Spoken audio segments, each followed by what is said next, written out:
목표나 꿈이 없다는 이유로 사업에 실패했다는 이야기를 난 지금껏 한 번도 들어본 적이 없네. 그래서 목표와 꿈이 성공의 열쇠라는 말을 무슨 불변의 신조처럼 믿고 따르는 현실이 사실 우습기 짝이 없지. 실제로 목표나 꿈을 갖고 시장에 뛰어들어 보면 10번 중 9번은 실패한다네.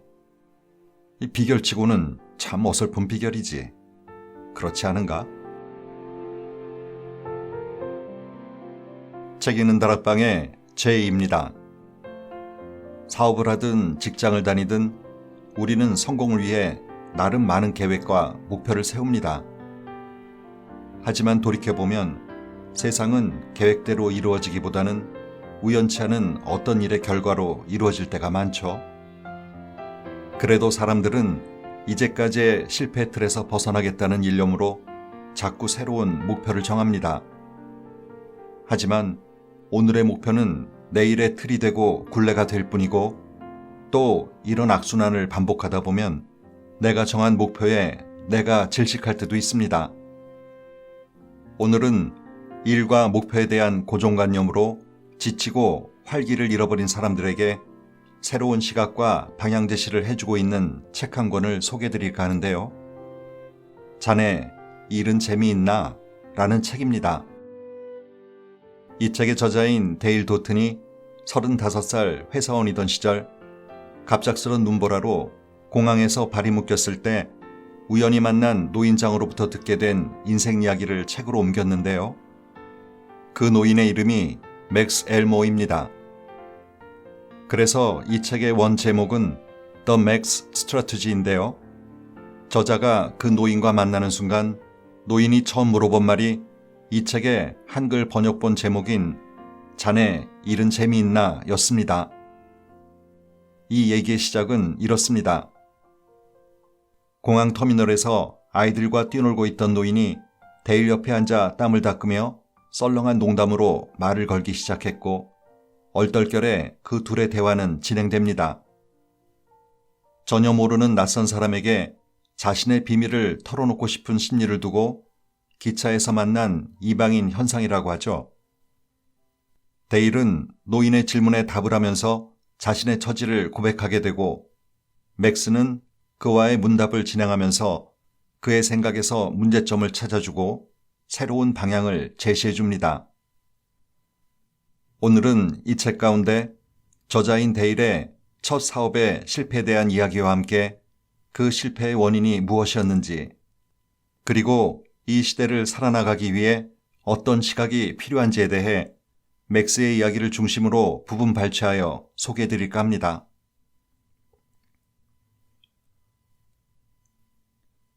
나의 고백, 실패로 끝나버린 내 사업. 내가 벤처 사업을 벌인 것은 거의 10년 전 이야기로 대학 졸업 후 얼마 되지 않았던 때였다. 대학 친구인 우리 셋은 회사의 틀에서 벗어나 우리끼리 사업을 시작해보자는 이야기를 하고 있었다. 우리가 보기에 우리 셋 모두 사업에 성공할 자질이 있었다. 우리는 몇 개월 동안 여러 차례 모임을 가졌으며 사업에 성공하려면 마땅히 갖추어야 한다고 전문가들이 떠들어대는 것에 대해서도 각자 착실히 공부하고 준비했다. 마침 그중 한 친구는 로스앤젤레스에 있는 복사 전문점에서 일하다 막 돌아온 참이었다. 복사기라야 대형 한 대와 소형 몇 대 정도의 규모라고 했다. 지금이야 이런 가게가 사방에 널려 있지만 그때 우리 생각에는 유망 사업이다 싶었다. 우리는 컴퓨터를 동원해 이것저것 수익성을 계산해보고 함께 사업 계획을 세운 뒤 드디어 첫 가게를 열었다. 그리고 문제점을 고친 다음에 점포를 좀 더 확장해 지점도 낼 깜찍한 생각도 했다. 때마침 실직 상태였던 친구가 풀타임으로 경영을 맡았고, 다른 친구와 나는 돈을 대고 파트타임으로 그 일을 도왔다. 가게 자리는 임대 조건이 제일 좋았던 쇼핑센터 한 구석으로 결정을 보았다. 대규모 홍보에 나설 형편은 못 되었지만 입소문이 퍼져 조금씩 손님이 늘었다. 우리는 6달쯤 지나자 손익분기점에 도달했으며 풀타임으로 일하던 친구도 그럭저럭 봉급을 받게 되었다. 그래서 이제는 일이 잘 풀리겠다 싶었고 우리가 오류 수정 작업을 제대로 하고 있다는 자신감마저 들었다. 그 다음 해에도 사업은 꾸준히 성장하여 마침내 우리는 지점을 낼 계획까지 세우기 시작했다. 정말 모든 게 순조로웠다. 바로 그때 경쟁업체가 나타났다. 불과 몇 마일 떨어진 곳에 우리 가게와 비슷한 복사 전문점이 생긴 것이다. 이 가게에서는 다른 회사 사무실로 영업사원을 파견해가면서 홍보를 했다. 반면 우리는 그렇게까지 할 형편이 못 되었다. 이때 약간 타격을 입기는 했지만 로스앤젤레스에 본사를 둔 다른 가게가 들어왔을 때에 비하면 아무것도 아니었다. 두 번째 가게는 우리가 바로 모델로 삼고 사업을 착안했던 바로 그 가게였다. 게다가 그 가게의 사무실은 위치도 우리보다 훨씬 좋았고 사무실의 크기도 우리보다 3배나 더 넓었다. 또한 우리보다 영업시간도 더 길었고 최신 장비란 장비는 다 갖추고 있을 뿐만 아니라 타자기도 있었고 종이클립이며 각종 사무용품도 함께 팔았다. 한마디로 우리 가게보다 더 크고 더 훌륭했다. 이런 상황에서 우리에게 무슨 수가 있었겠는가? 양은 물론이고 질로 승부를 낼 형편도 못 되었다. 최악의 경우지만 가격면에서 경쟁하려 들다가는 손익분기점 아래로 떨어져 버릴 테니까 말이다. 그래서 간신히 임대료를 낼 수 있을 때까지만이라도 억지로 버티며 사업을 끌고 나갈 수밖에 없었다. 하지만 결국 장비마저 헐값에 처분하고 말았다. 나는 이런 말로 씁쓸하게 나의 사업 이야기의 끝을 맺었다. 수천 시간과 수만 달러를 쏟아부었는데 다 날아가 버렸습니다. 동업한 친구들과도 불화가 심해져 이제는 얼굴도 보지 않고 삽니다. 기회를 잡아서 자유롭게 살아보자는 시도의 대가치고는 너무 컸지요. 사실 이런 일은 비일비재하네. 다른 사업도 자네들처럼 시작하는 경우가 대부분이거든. 다른 사람이 일궈놓은 성공을 모방하는 거지. 아마 둘 중 하나는 그렇게 할걸. 남의 뒤만 쫓아가며 모방하는 사람들은 대개 한 곳에 바글바글 몰려들어 서로 다투는 데 정신이 팔려서 혁신을 만들어내는 무리의 지도자를 바라보지 못해. 결국 계속 남의 뒷북만 치게 되지. 이런 상황은 사업에만 적용되는 얘기가 아닐세. 직장인으로서 경력을 쌓을 경우에도 똑같은 일이 벌어지지. 자네는 역할 모델을 모방하려 들었지만 그건 다른 사람들도 모두 품고 있는 캐캐 묵은 아이디어에 지나지 않네. 엎친 데 덮친 격으로 역할 모델로 삼은 사람들에게 이야기를 좀 더 해달라고 청해보면 말이야. 보통 자신의 과거지사는 싹 덮어버린다네. 좀 더 전문가처럼 보이려고. 좀 더 전통적으로 보이고 싶달까? 그래서 자신의 성공담이 다른 사람들의 성공담과 비슷해 보이도록 포장하는 거야. 근사하게. 자, 사방을 둘러보게. 성공 뒤에 숨은 비밀을 캐려드는 사람들이 여기저기 흘러넘치고 있지 않나? 그걸 보면 영국의 소설가 서머셋 mom이 한 말이 생각나곤 해. 소설을 쓰는 데에는 3가지 법칙이 있다. 하지만 불행히도 그 법칙을 아는 사람은 아무도 없다. 그는 웃음을 터뜨렸고 나도 따라 웃었다. 물론 직업상의 경력 쌓기나 사업은 소설과는 이야기가 조금 다르긴 하지. 왜냐고? 성공의 법칙을 모르는 사람은 없거든. 그 법칙을 주워 섬기는 책만도 아마 수만 권은 넘을걸. 하지만 여전히 우리의 문제는 해결되지 않고 있다네. 소설을 연구한다고 해서 소설가가 되지 않듯이 성공을 연구한다고 해서 성공하는 건 아니거든. 사람들은 남의 성공을 보고서 그저 따라하기에 급급하지만 진짜로 성공하고 싶다면 더 이상 남의 뒤를 따라 흉내내는 행동은 걷어치우게. 피카소의 그림을 복사하게 되고 줄창 복사해봤자 피카소 같은 화가가 되지 않는 것과 마찬가지 이치야. 자네가 내 충고를 받아들여서 모방 대신 혁신에 나서고 매일매일 1%씩 어제와 달라지려고 힘쓴다면 성공할 확률을 좀 더 높일 수 있지. 열에 9골로 실패하는 일은 더 이상 없을 걸세. 대신 열에 8골로 실패하겠지. 자네 계획은 겉보기에는 꽤 괜찮았지. 얼마간은 효과도 있었어. 회사를 차리고 처음에 번창한 걸 보면. 하지만 자네는 실험을 통해 더 나아지는 과정을 밟지 않았다네. 경쟁사가 보기에 자네 회사는 누구나 쉽게 노릴 수 있는 붙박이 관역에 불과했네. 즉, 그 분야에 진출하고자 하는 사람은 누구나 가게 안에 꺼리낌 없이 들어와 자네가 하는 일을 구경하고 거기에 몇 가지 장점을 더해 자네보다 더 잘해낼 수 있었던 거야.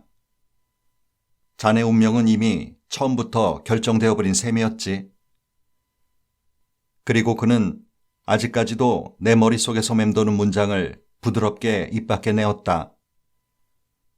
자네들의 사업은 실패한 실험이 아니라 엄밀히 말하면 실험으로서의 실패였던 거야.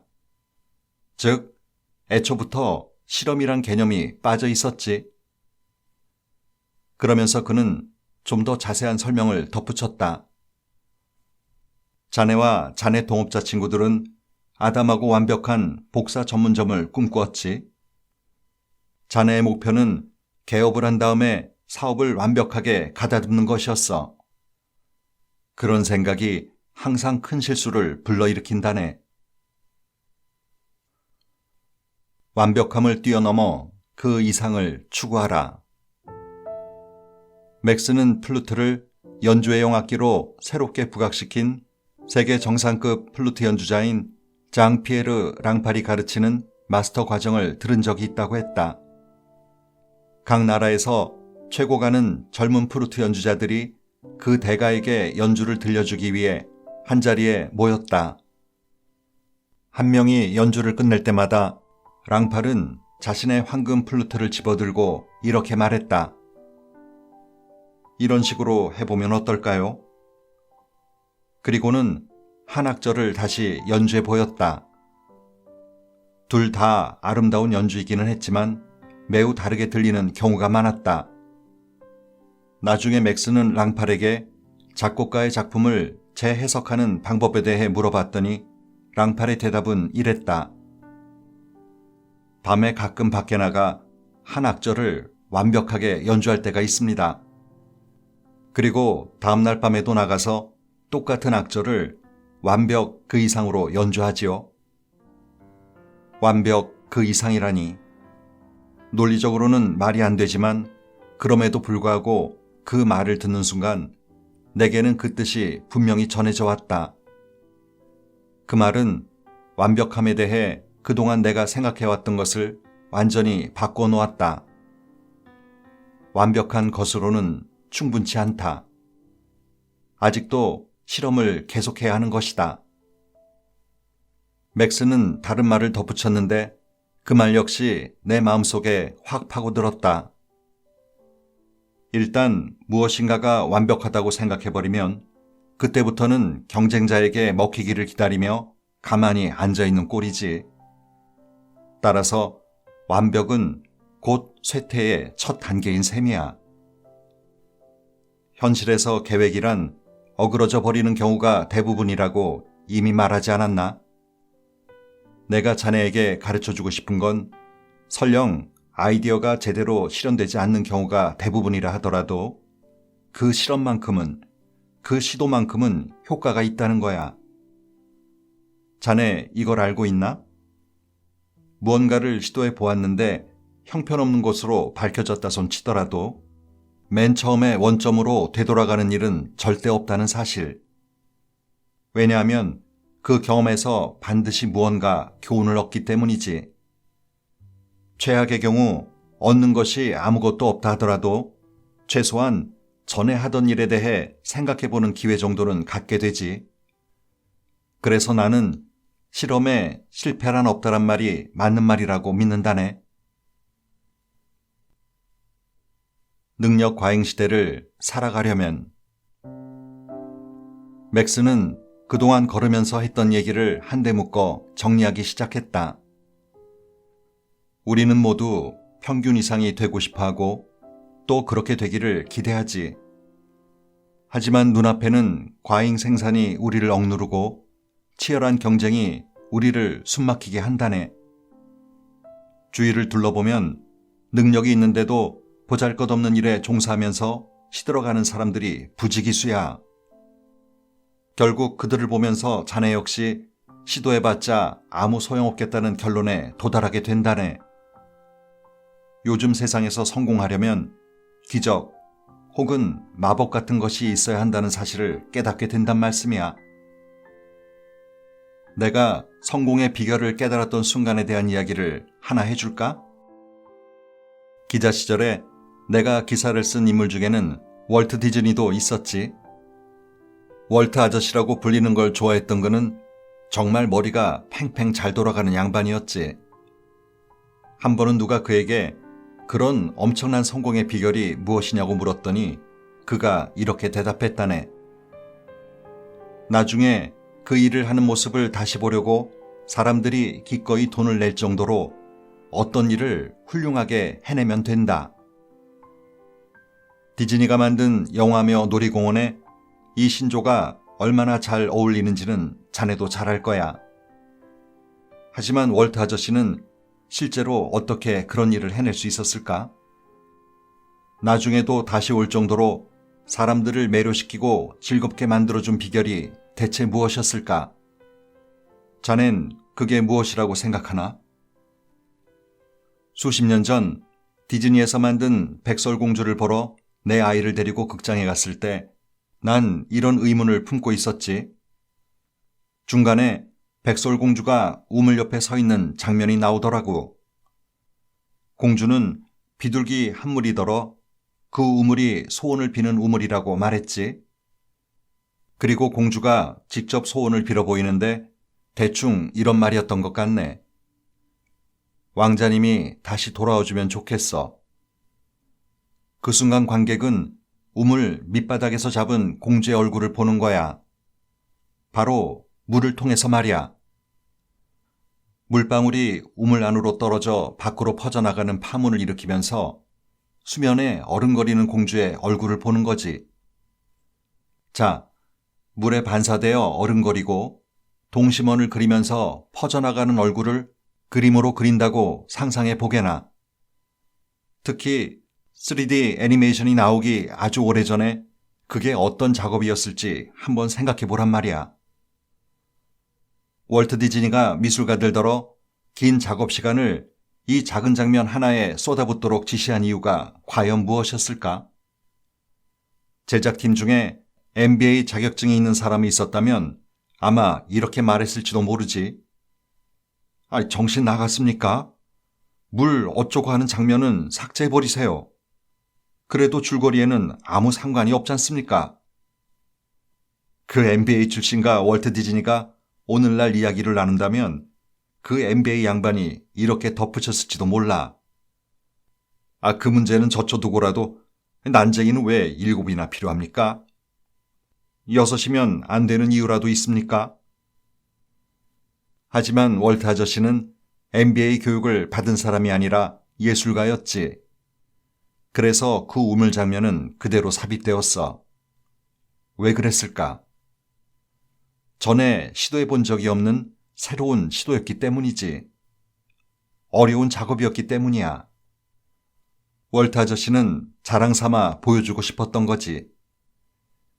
그때 그 순간 딸과 함께 극장 안에 앉아 있다가 나는 천재라는 게 무엇인지 번쩍 깨달았지. 백설공주에서 나오는 바로 그 장면이 성공의 비결을 속삭여 주었다네. 마땅히 그래야 하는 이상의 것을 해내는 것. 진정한 성공은 마땅히 그래야 하는 이상의 것을 해냈을 때 얻을 수 있다네. 그냥 좋은 정도가 아니라 아주 굉장해야지. 바로 마법처럼, 기적처럼 말이야. 앞서 했던 플루트 연주자 장피에르 랑팔에 대한 이야기를 기억하길 바라네. 그는 완벽 그 이상이 되기를 원했다네. 그는 주변에 잠들어 있는 사람들을 다시 한번 가리켜 보였다. 이 사람들은 모두 평균 이상이 되고 싶어 해. 그리고 실제로도 그렇지. 모두 인류 세일즈맨이요, 인류 기술자이자 회계사라네. 하지만 문제는 평균 이상인 사람이 너무 많아서 모두 평균이 되어버렸다는 거야. 즉, 평균 이상이 곧 평균이 되어버린 거지. 이 사람들 모두가 더 나아지기를 바라기 때문에 자신이 지금껏 성공에 대해 배운 것만을 한다는 사실이 비극이라네. 더 열심히 노력하고 좀 더 긍정적으로 사고하는 것 말이야. 그래서 이들은 시간을 점점 더 많이 투자하고 같은 일을 더 많이 하면서 무서운 기세로 앞으로 돌진하게 되지. 이 경쟁의 승자가 누굴까? 아무도 없어. 모두가 지는 게임이니까 말일세. 그러니 이제 새로운 게임을 선택하자고. 새로운 게임이 정말 있기는 합니까? 내가 물었다. 물론이지. 실험적인 거야. 당연한 일이지만. 당연히 그렇겠죠. 나는 고개를 끄덕였다. 그는 앞서 예로 들었던 두 가지 이야기를 다시 상기시켰다.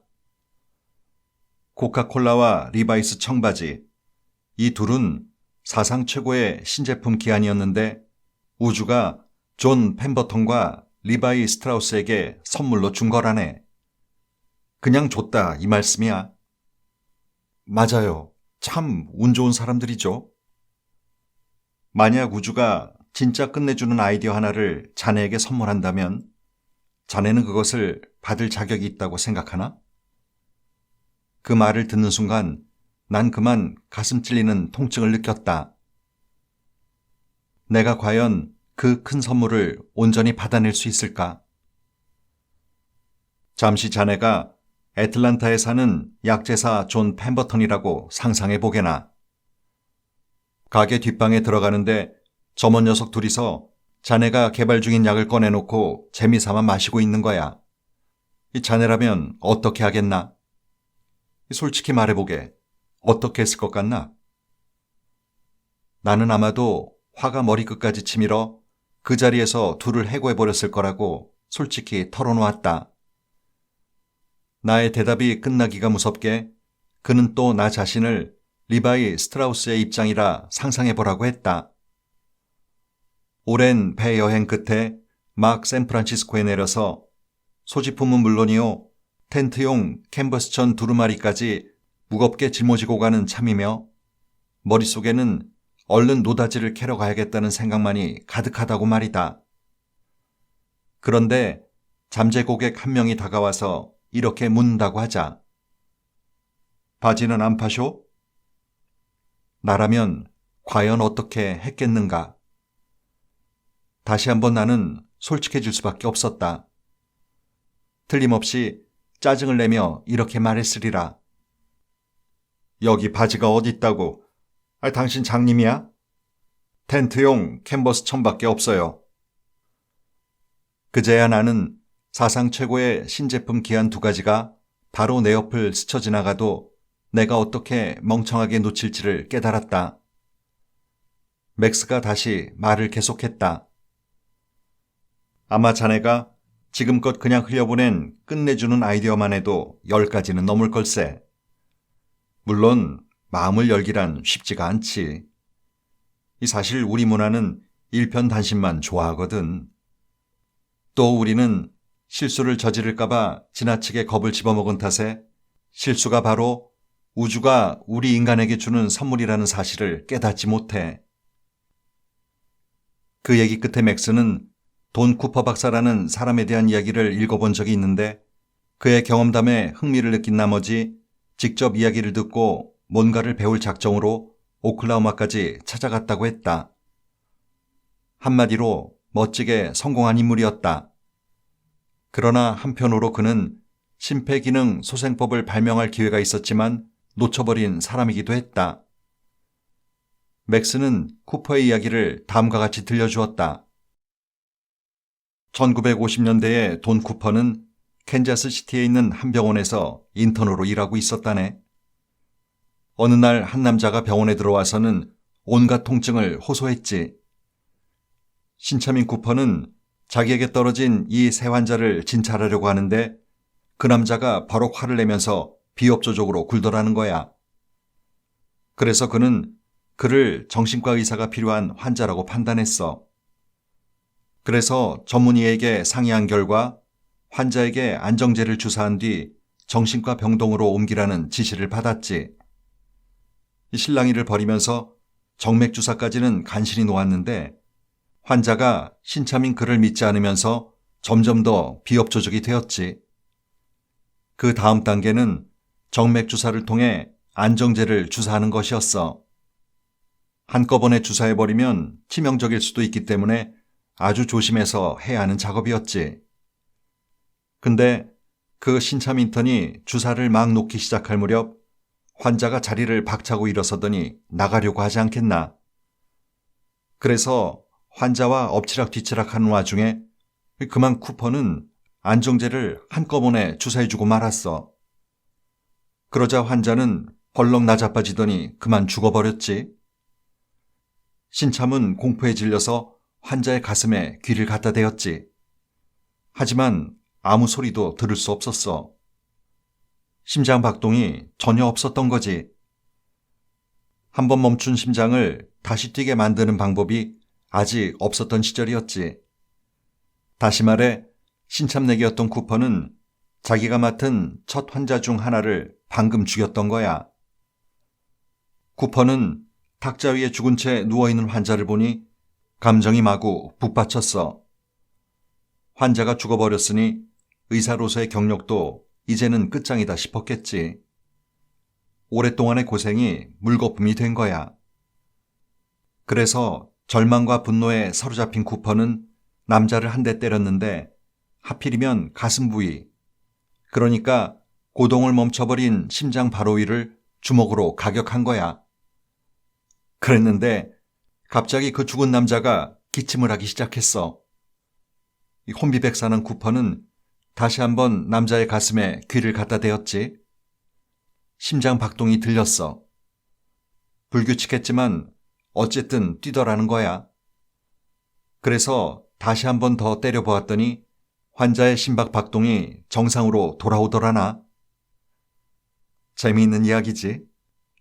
환자의 입장에선 해피엔딩인데 의학적 시각으로 보면 분명 슬픈 이야기라네.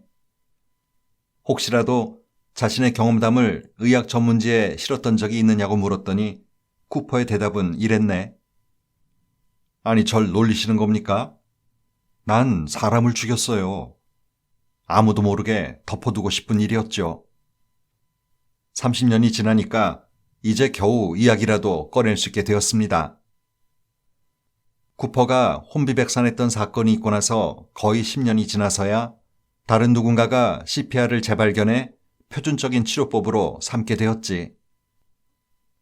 그러니까 그냥 팔짱을 끼고 앉아 기다리고 지켜보기만 하면 근사한 아이디어가 떠오른다는 말씀이신 거죠? 팔짱을 끼고 앉아서란 말에는 아니요. 기다리는 것도 아니요. 지켜보는 것은 예. 근사한 아이디어가 나타난다는 것에도 예라네. 그리고 명심해 두어야 할 예가 하나 더 있지. 새로운 아이디어를 실험해 보아야 한다는 말에도 예라는 사실을. 존 펜버턴은 팔짱을 끼고 앉아있는 대신 두통치료약과 다른 수십 가지의 신제품을 가지고 실험을 해보던 중이었어. 그가 무엇인가를 발명했다는 사실이 우연이 아니라 약 대신에 탄산수를 넣어 코카콜라란 청량음료를 발명했다는 사실이 우연인 것이지. 리바이 스트라우스도 팔짱 끼고 앉아있는 대신 미국 내 횡단 여행 중 무슨 물건을 팔 수 있을까 궁리했다네.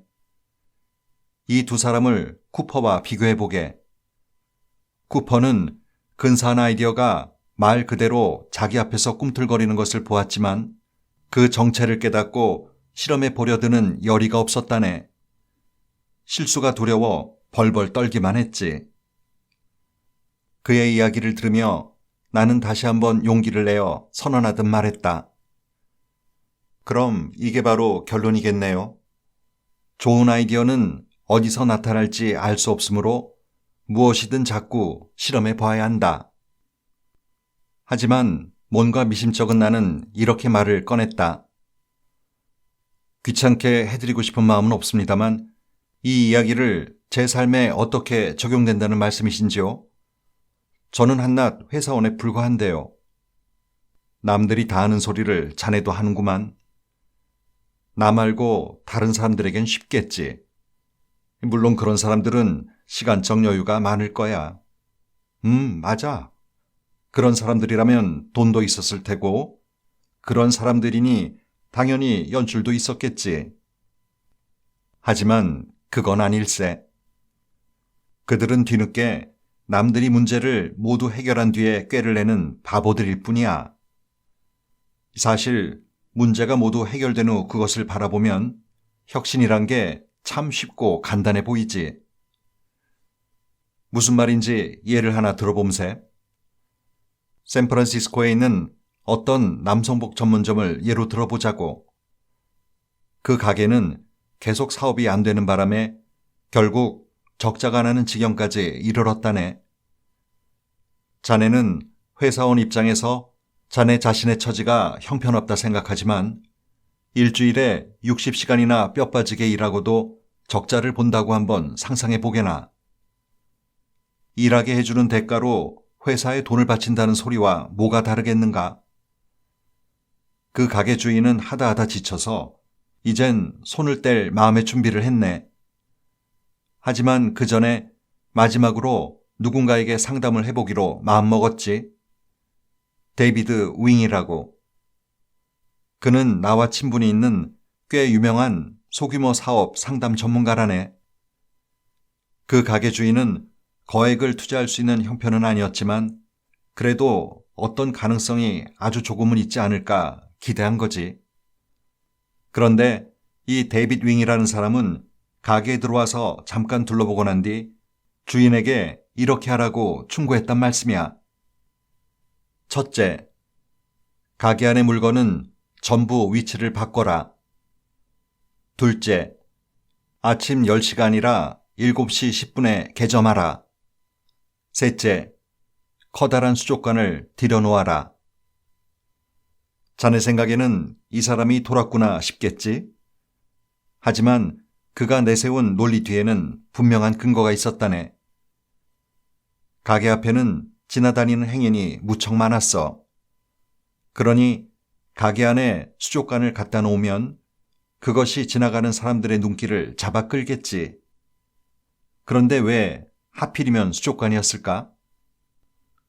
윙은 그 이유에 대해 이렇게 설명해 주었다네. 왜냐하면 남성복 전문점에서 수족관을 본 적이 한 번도 없었으니까. 다시 말해 남과 다르게 되기 위한 시도였던 셈이지. 이 세 번째 제안에 영감을 얻은 가게 식구들은 대단한 창의력을 발휘하게 되었다네. 예를 들어 그들은 수족관에 사다리를 걸쳐놓고 사다리 위에다 수족관 위로 몸을 구부린 자세의 마네킹을 얹어 놓았네. 그랬더니 마치 물고기에게 먹이를 주고 있는 것처럼 보였어. 첫 번째, 상품의 위치를 모두 바꿔보라는 제안은 그저 가게가 좀 더 달라 보이도록 할 목적이었어. 전부 같은 상품이라도 다른 장소에 놓아두면 고객의 눈에는 완전히 다른 상품처럼 보이는 법이거든. 그리고 윙의 두 번째 제안은 가게 문을 좀 더 일찍 열라는 것이었지. 출근길 직장인들이 그날 있을 큰 회의에 메고 갈 만한 넥타이를 골라보게 되거나 갑자기 추워진 날씨에 대비해 좀 더 두툼한 코트나 혹은 우산이 필요해질지도 모른다는 이유였지. 그러자 매출이 즉시 30% 뛰어올랐고 그 가게는 이제 잘 나가는 가게가 되었다네.